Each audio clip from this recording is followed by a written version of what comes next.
안녕하세요. 저는 서울 강남에 아파트 한 채 가지고 있고 올해 78이 되는 박영희라고 합니다. 오늘 추석을 맞아 아들 부부가 찾아왔어요. 손에는 고급 선물 세트가 가득하고 포장된 상자 속 달콤한 과자와 향긋한 차 향기가 퍼져나오더라고요. 하지만 여러분, 이 선물 뒤에 숨겨진 진짜 의도를 아시나요? 추석 선물, 그것은 정말 감사의 표시일까요? 아니면 더 큰 것을 향한 작은 발판일까요? 아들 부부의 차가 아파트 주차장에 들어서고 있었어요. 트렁크는 선물로 가득 차 있고 고급 한우 세트, 홍삼, 백화점 과일 바구니. 가격표를 떼어내긴 했지만 대충 봐도 100만 원은 훌쩍 넘어 보였어요. 며느리는 올해 30대 후반이고 그녀의 손에는 특별히 준비한 듯한 보자기에 쌓인 선물이 하나 더 있었어요. 어머니가 좋아하시는 것들이에요. 남편에게 속삭이는 그녀의 표정, 완벽한 미소를 띠고 있습니다. 엘리베이터 안에서 남편 박민수 씨는 넥타이를 매만지며 거울을 보며 오늘 제대로 해야 돼. 그의 눈빛에는 묘한 긴장감이 서려 있었습니다. 드디어 엘리베이터 문이 열렸고 복도를 걷는 그들의 발걸음은 가볍지 않았어요. 무거운 선물 때문일까요? 아니면 다른 이유 때문일까요? 어머 왔니? 어서 와라. 길 안 막혔어. 어머니, 안녕하세요. 저희 일찍 나와서 괜찮았어요. 문이 열리고 반가운 인사가 오갔지요. 어머니의 얼굴에는 주름 사이로 환한 미소가 번졌습니다. 아들 내외를 보는 그 눈빛, 순수한 기쁨으로 가득하셨죠. 하지만 며느리의 눈은 다른 곳을 향하고 있었어요. 거실 벽에 걸린 아파트 등기부등본 액자. 부엌으로 향하면서도 안방 문을 힐끗 쳐다보는 시선. 관찰이 시작된 거였습니다. 명절 준비로 분주한 부엌. 어머니는 전을 부치고 계셨어요. 손이 예전 같지 않았어요. 어머니는 떨리는 손으로 뒤집개를 잡고 계셨어요. 며느리가 다가갑니다. 어머니, 제가 할게요. 앉아 계세요. 다정한 목소리였어요. 하지만 부엌일을 맡으면서 그녀가 한 것은 뭘까요? 설거지대 옆 처방전 봉투를 슬쩍 확인하는 거였습니다. 약 이름을 속으로 읽는 며느리. 도네페질, 메만틴. 치매 초기 약물이었어요. 그녀의 눈빛이 순간 날카로워집니다. 그리고 다시 미소로. 완벽하게 통제된 표정으로 돌아왔어요. 점심 식사가 시작되었습니다. 어머니가 정성껏 준비한 음식들이 상에 올라와 있었어요. 송편, 잡채, 갈비찜. 떨리는 손으로 하나하나 만드셨을 음식들이었어요. 어머니, 맛있어요. 역시 어머니 손맛은 최고예요. 며느리의 칭찬이 이어졌지요. 하지만 그녀의 눈은 어머니의 손을 주시하고 있었어요. 젓가락을 떨어뜨리는 어머니. 아이고, 손에 힘이 없네. 농담처럼 웃으시지만 며느리는 그 순간을 놓치지 않았습니다. 식사 중 어머니가 같은 말씀을 2번 하세요. 너희 아버지가 생전에 이 집을 참 좋아했단다. 10분 전에도 똑같은 말씀을 하셨죠. 아들 민수 씨와 며느리 수진 씨의 눈빛이 마주칩니다. 말은 하지 않았지만, 하지만 그들은 알고 있었죠. 어머니의 상태가 생각보다 진행되고 있다는 것을요. 식사 후 어머니가 잠시 화장실에 가셨고, 그 짧은 시간 부부의 대화가 시작됩니다. 당신 봤어? 아까 같은 말 2번 하신 거. 약도 봤어요. 치매약이에요. 생각보다 심각한 것 같아요. 짧은 대화였어요. 하지만 그 안에 담긴 의미는 무거웠어요. 화장실에서 나오시는 어머니의 발소리에 대화는 즉시 중단되고 아들 내외 얼굴에는 다시 미소가 얼굴에 번지고 있었습니다. 어머니, 커피 드릴까요? 아니다, 괜찮아. 너희나 먹어라. 이 평범해 보이는 대화 속에서 보이지 않는 긴장감이 흐르고 있었지요. 오후가 되어서 며느리 수진 씨는 어머니 방 청소 도와드릴게요라며 안방으로 들어갔어요. 정말 청소가 목적일까요? 며느리는 서랍장 마이너스 통장이 있는지 확인하는 겁니다. 옷장 위 마이너스 중요 서류가 보관된 곳을 체크하고 침대 밑 마이너스 금고가 있는지 살피고 있었어요. 모든 것이 자연스러웠어요. 청소하는 척, 정리하는 척. 하지만 그녀의 머릿속에서는 계산이 돌아가고 있었지요. 이 아파트, 현재 시세가 얼마더라? 어머니 명의로 된 게 이것뿐인가? 다른 자산은 없을까? 안방에서 나온 그녀의 표정은 복잡했고요. 생각보다 정리가 안 되어 있고, 중요한 도장이 어디 있는지도 불분명하죠. 어머니, 혹시 중요한 서류 같은 거 제가 정리해 드릴까요?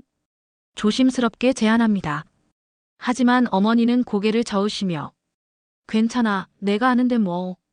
그 순간 며느리의 미소에 살짝 금이 갔고, 물론 1초도 안 돼 다시 회복되었지만요. 어머니는 소파에 앉아 TV를 보고 계시고, 며느리는 부엌에서 설거지를 하고 있고, 아들은 베란다에서 담배를 피우고 있고, 평화로워 보입니다. 하지만 이 고요함 속에서 각자의 머릿속은 복잡하게 돌아가고 있었습니다. 어머니는 생각합니다. 애들이 왜 이렇게 잘해주지? 뭔가 필요한 게 있나? 오랜 세월을 살아온 어머니의 직감이 뭔가를 감지하고 있었지요.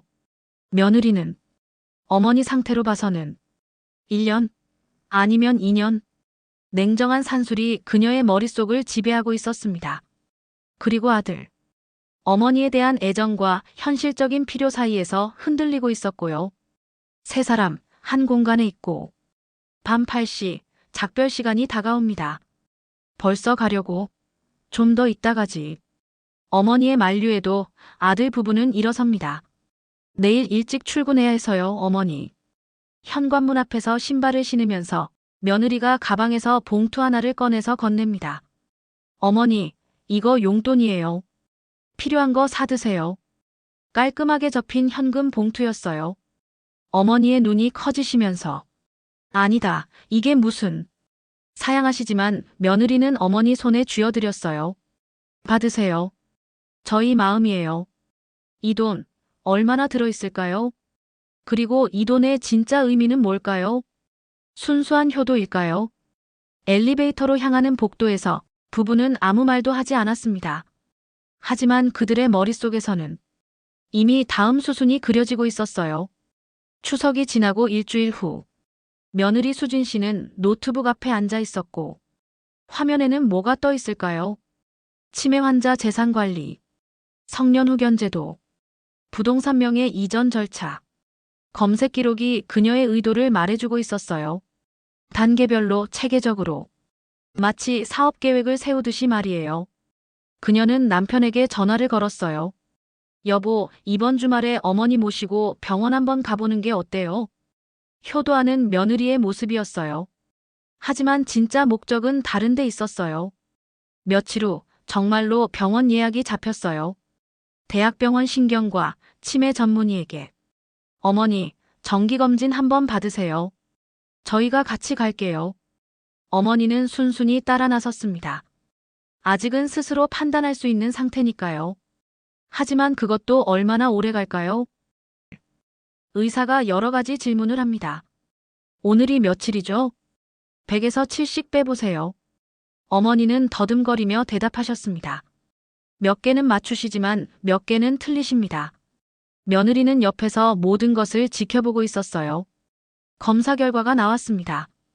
경도인지장애에서 초기 치매로 진행 중이시네요. 의사의 진단이었습니다. 일상생활은 가능하지만 복잡한 업무나 재산 관리는 어려워질 수 있습니다. 며느리의 눈빛이 반짝였어요.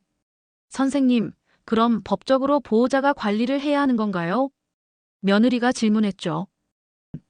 증상이 더 진행되면 그렇게 하시는 게 좋습니다.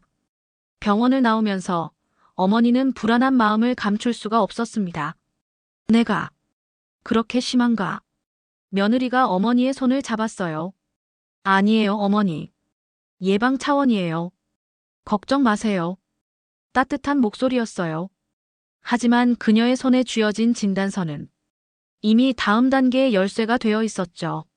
집으로 돌아오는 차 안. 뭔가 변하고 있다는 것을. 자신의 삶이 자신의 의지와 관계없이 다른 방향으로 흘러가고 있다는 것을요. 며느리는 조수석에서 스마트폰을 만지고 있어요. 성년 후견제도 신청 방법, 치매 환자 재산 보호, 검색이 계속됩니다. 그리고 그날 밤, 아들이 어머니 혼자 계시기엔 위험해 보여 요양원도 알아봐야 하는 거 아닐까? 며느리가 그것도 방법이긴 한데. 아파트는 어떻게 해요? 비워둘 순 없잖아요. 어머니의 안위보다 아파트가 먼저 언급되었어요. 우리가 들어가서 관리하는 게 낫지 않을까? 며느리의 제안이었어요. 어머니는 좋은 요양원에 모시고 집은 우리가 관리하면서 나중에 처분하든지. 하지만 그들에게는 이것이 합리적인 계획이었습니다. 그럼 어머니한테 어떻게 말씀드려? 남편의 걱정하고. 며느리는 미소를 지었어요. 천천히요. 서두르면 안 돼요. 어머니 스스로 원하시게 만들어야죠. 강요가 아닌 유도. 강압이 아닌 설득. 그녀는 이미 시나리오를 짜고 있었지요. 어떻게 말하고 어떻게 행동해야 어머니가 자발적으로 동의하게 만들 수 있을지. 아들 부부의 방문이 잦아졌어요. 일주일에 한 번이던 방문이 일주일에 2번, 3번으로 늘어났어요. 혼자 계시면 위험하니까 자주 들르는 거예요. 어머니의 일상을 관찰하고 상태 악화를 기록하고 의존성을 키우는 것이었어요. 어머니, 가습을 켜놓으신 거 아세요? 사실 며느리가 일부러 켜둔 거였어요. 또 약 드시는 거 까먹으셨네요. 약통을 일부러 다른 곳에 옮겨놨고요. 작은 실수들을 만들어내고 그것을 확대해서 어머니께 인식시키는 겁니다. 어머니, 이러다 큰일 나요. 정말 위험해요. 어머니는 점점 불안해지셨어요. 내가 정말 그렇게 심각한가? 자신감이 무너지기 시작합니다. 며느리는 그 틈을 노리면서 어머니, 저희가 옆에서 도와드려야겠어요. 통제권을 넘기세요 라는 뜻이었어요. 어느 날 며느리가 서류 봉투를 들고 와서는 어머니, 이거 좀 봐주세요. 성년후견제도 안내 책자입니다. 요즘 치매 환자들이 사기 많이 당한대요. 이런 제도로 보호받으실 수 있어요. 사실은 맞아요. 제도 자체는 보호 목적이 맞습니다. 후견인은 가족이 되는 거니까요. 저희가 어머니 재산 관리해드리고 필요한 것 다 챙겨드릴게요. 달콤한 말입니다. 하지만 그 이면에는 뭐가 있을까요? 후견인이 되면 법적으로 어머니의 재산을 마음대로 관리할 수 있게 되는 거였습니다. 물론 어머니를 위해서라는 명분 하에. 하지만 그 마음대로의 범위는 어디까지일까요? 어머니는 혼란스러우시고 나는 아직 멀쩡한데 그게 꼭 필요한가? 며느리가 어머니의 손을 잡으며 어머니, 만약을 대비하는 거예요. 언젠가 올 미래, 통제할 수 없는 상황. 그 두려움이 어머니의 마음을 흔들어 놓았어요. 어머니, 요양원 구경 한번 가보실래요? 나는 아직 집에서 살 수 있어. 구경만요. 나중을 위해서 알아는 두셔야죠. 결국 어머니는 따라 나섰어요. 선택권이 있는 것처럼 보이지만 실제로는 거절할 수 없는 분위기였어요. 요양원 방문. 깔끔한 시설, 친절한 직원들. 표면적으로는 나쁘지 않아 보였어요. 복도를 걷는 노인들의 텅 빈 눈빛. 휠체어에 앉아 창밖만 바라보는 모습들. 저기가 내 미래인가? 며느리는 밝게 말을 건넵니다. 여기 좋지 않아요? 식사도 제공되고 간호사도 24시간 있고. 하지만 어머니는 이곳은 집이 아니라는 것을. 집으로 돌아오는 길. 어머니는 말이 없으셨죠. 그 침묵 속에서 어머니는 결정을 내립니다. 절대로 그곳엔 가지 않겠어. 하지만 상황은 어머니의 통제를 벗어나고 있었고 며느리는 이미 다음 단계를 준비하고 있었지요. 법무사 상담 예약, 부동산 중개업소 문의, 요양원 대기 명단 등록. 모든 것이 조용히 어머니의 동의 없이 어머니의 미래가 결정되어 가고 있었습니다. 그리고 어느 날 밤 어머니는 혼자 거실에 앉아 텅 빈 아파트 고요한 밤 사진첩을 꺼내보시며 눈시울을 적시셨고 젊은 시절 사진들 남편과 함께 찍은 사진 아들이 어렸을 때 사진 이 집에서 모든 추억이 있는데 어머니의 눈물을 어머니의 두려움을 그 순간 휴대폰이 울렸어요. 며느리의 문자였어요. 어머니, 다음 주에 중요한 이야기 있어요. 어머니는 압니다. 그것이 뭘 의미하는지. 마지막 통첩이 다가오고 있었지요. 약속된 날이 왔습니다.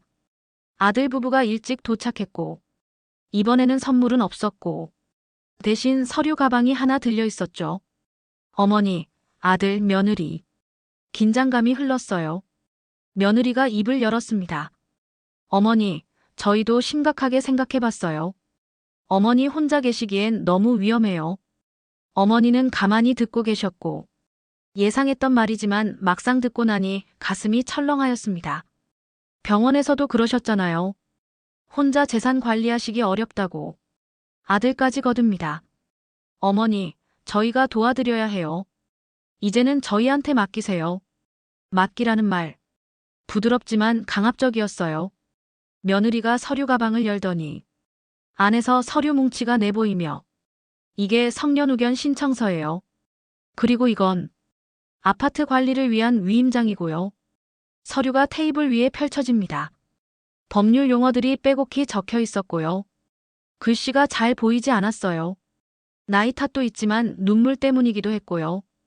그리고 어머니. 며느리가 조심스럽게 말을 이어갑니다. 요양원도 알아봤어요. 여기 좋은 곳 있더라고요. 저희가 매달 비용 다 대드릴게요. 어머니의 손이 떨려왔어요. 나는 이 집에서 살고 싶은데. 평생을 살아온 집인데. 남편과의 추억이 서린 집. 아들을 키운 집. 어머니, 여기서 혼자 계시면 위험해요. 아들이 말합니다. 가스 사고 나면 어떡해요? 넘어지시면 어떡하고. 저희가 매일 올 수도 없잖아요. 틀린 말은 아니에요. 하지만 어머니는 알아차리셨고 이 모든 것이 자신을 위한 게 아니라는 것을요. 집은 내 집인데. 어머니가 중얼거리셨고 며느리의 목소리가 약간 날카로워져서는 어머니, 지금 상황을 이해하셔야 해요. 병원에서 뭐라고 했어요? 재산관리 능력이 떨어진다고 했잖아요. 이렇게 계시다가 사기라도 당하시면 어떡해요? 낯선 사람들한테 집을 팔아버리시면. 가정이지만 위협처럼 들렸어요. 어머니는 고개를 저으시며 나는 아직 정신 멀쩡해. 하지만 그 말들에 확신이 없었어요. 병원 진단서, 잊어버린 약, 반복되는 실수들. 모든 것이 어머니를 의심하게 만들었죠. 어머니. 아들이 무릎을 꿇고 어머니 앞으로 다가왔어요. 저 믿으시죠? 제가 어머니한테 나쁜 짓 하겠어요? 어머니 위해서 하는 거예요. 어머니는 아들을 바라보며 지난 세월이 주마등같이 엄마 품에 안겨 울던 아기. 학교 다녀오면 엄마 하고 달려오던 아들. 그 아이가 지금 이 일을 하고 있는 거였어요. 도장 어디 있어요? 그것만 찍으시면 돼요. 며느리가 재촉했어요. 도장. 그 작은 물건이 지금 어머니의 모든 것을 결정하려 하고 있었어요. 어머니의 손이 서류 위로 향하고 있었습니다. 떨리는 손. 펜을 잡으려 하는데 그 순간 어머니가 멈추고 뭔가가 마음속에서 외칩니다. 안 돼. 어머니가 서류를 밀어냅니다. 안 돼. 이건 내 집이야. 내가 평생 모은 거라고. 목소리에 힘이 들어가지만 떨리지만 확고했습니다. 며느리의 얼굴이 굳어지며 어머니, 지금 뭐 하시는 거예요? 나 아직 정신 멀쩡해. 어머니에 거부하였습니다. 하지만 며느리는 물러서지 않았어요. 어머니, 이러시면 안 돼요. 법적으로 문제 있으시면 저희가 어떻게든 진행할 수 있어요. 성년후견 신청은 가족이 법원에 할 수 있어요. 어머니 동의 없이도요. 그 말에 어머니의 얼굴이 창백해졌어요. 그게 말이 되니? 며느리가 냉정하게 대답합니다. 법이 그래요. 치매 환자 보호를 위해서. 어머니가 거부하셔도 저희가 신청하면 법원에서 판단해요. 아들은 고개를 숙이고 있었습니다. 어머니 편도 아내 편도 들지 않았고요. 어머니는 깨닫습니다. 이미 선택권이 없다는 것을. 저항해도 소용없다는 것을요. 너희들이 정말 이러려고. 어머니의 목소리가 떨려왔어요. 며느리가 일어서며 어머니 생각 좀 하세요. 우리 다음 주에 다시 올게요. 그들이 떠난 자리. 서류는 테이블 위에 그대로 남겨두었고 어머니는 홀로 남았습니다. 텅 빈 거실, 쌓인 서류들, 그리고 깊은 배신감. 어머니는 울지 않았어요. 더 이상 눈물도 나오지 않아요. 그저 멍하니 앉아 있을 뿐. 이게 가족인가? 그 질문이 공허하게 메아리 쳤어요. 밤이 깊어가고 어머니는 침대에 누워 천장을 바라보며 이제 어떻게 해야 할까요? 누구에게 도움을 청해야 할까요? 친구들은 이미 세상을 떠났고 이웃들, 남의 집안일에 끼어들고 싶어 하지 않죠. 완전히 철저하게 혼자인걸요. 그리고 며칠 후 정말로 법원에서 통지서가 날아왔습니다. 성년후견 심판 청구 사건. 아들 부부가 정말 신청한 겁니다. 어머니의 거부에도 불구하고 어머니는 통지서를 들고 떨고 있습니다. 이게 현실이구나. 법원 날짜가 잡혔어요. 한 달 후. 그때 가서 판사가 결정할 겁니다. 어머니가 스스로를 관리할 능력이 있는지, 아니면 후견인이 필요한지, 그리고 그 결정이 나면 어머니의 삶은 완전히 바뀔 거예요. 집도 돈도 모든 결정권이 다른 사람 손에 넘어갈 테니까요. 어머니는 창밖을 바라보았습니다. 서울의 야경, 수십 년을 바라본 풍경. 이 집에서 마지막까지 살고 싶었는데 그 꿈은 산산조각 나버린 것 같았어요. 다시 명절이 돌아왔습니다. 1년이 지났어요. 어머니는 이제 요양원에 계십니다. 깨끗한 침대, 규칙적인 식사, 친절한 간호사. 모든 것이 갖춰져 있었죠. 하지만 어머니의 눈빛은 텅 비어 있었어요. 강남의 그 아파트. 이제는 아들 부부가 살고 있었고 어머니 집 관리한다는 명목으로 들어갔습니다. 거실 벽에 걸려있던 가족 사진들은 내려졌고 대신 새로운 인테리어 소품들이 자리를 채웠죠.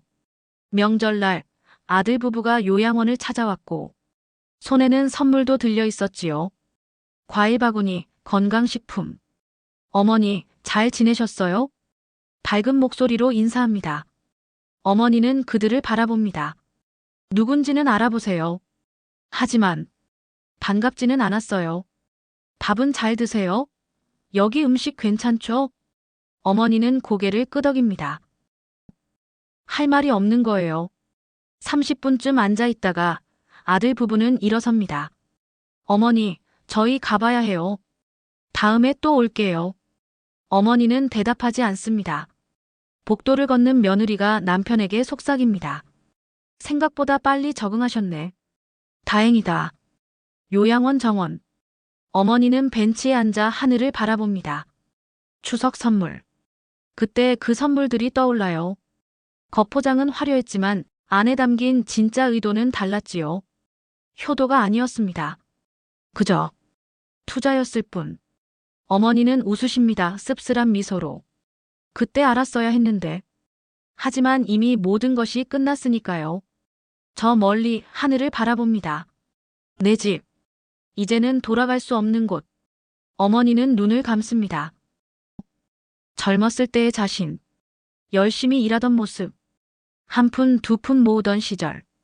드디어 그 집을 샀을 때의 기쁨. 모든 것이 주마등처럼 스쳐 지나갑니다. 평생을 모은 것이 결국 자식의 욕심을 키우는 밑거름이 되었다는 것을요.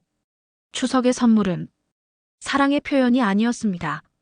여러분, 지금 이 순간에도 어디선가 같은 일이 벌어지고 있습니다. 명절 풍경 뒤에서 누군가의 재산이 노려지고 있고 효도라는 이름 아래 누군가의 삶이 빼앗기고 있어요. 어머니는 저무는 햇살을 받으며 혼자, 온전히 혼자. 그것이 명절 선물의 진실입니다. 여러분, 혹시 여러분의 부모님도 혼자 사시나요? 혹시 여러분도 명절 때만 찾아뵙진 않으시나요? 제 이야기가 그저 남의 일이라고 생각하시나요? 이건 누구에게나 일어날 수 있는 일이에요. 나이 들고 약해지고 의지할 곳이 없어지면 가장 가까운 사람이 가장 무서운 사람이 될 수 있어요. 부디 진심으로 부모를 생각하는 자식이 되세요. 그리고 진심으로 자식을 믿을 수 있는 부모가 되세요. 선물의 포장지가 아니라 그 안의 마음을 보세요. 늦기 전에, 후회하기 전에. 여러분, 오늘 부모님께 전화 한 통 해보세요. 선물이 아니어도 괜찮아요. 진심 어린 목소리 하나면 충분하니까요. 제 이야기가 여러분에게 작은 알아차림이 되었으면 좋겠어요. 시청해주셔서 고맙습니다.